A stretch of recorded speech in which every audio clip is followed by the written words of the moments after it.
A lot of people ask us this one question. Can a superstarter actually work in extreme cold or extreme heat? So instead of just talking about it, we decided to test it for real. Here's the setup. We put the BS200 inside a temperature chamber, run the positive and negative cables out through the port, seal it up, and connect it to the battery using extension cables. First test, extreme cold.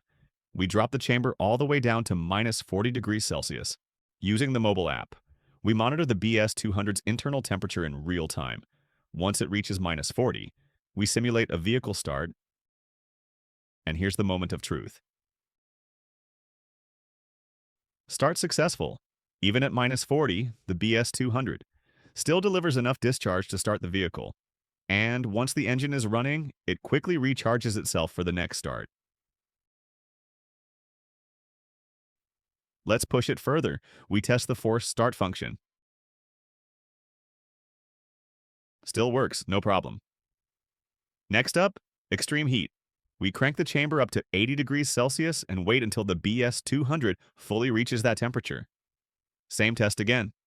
Vehicle start simulation. Waiting for the signal. And start successful. Even after starting, the BS200 stays at 100% ready, prepared for the next ignition. We test force start one more time.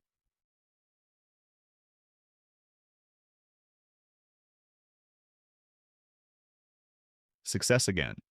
And here's why this matters. The BS200 isn't built with a lithium battery. It uses capacitor technology instead.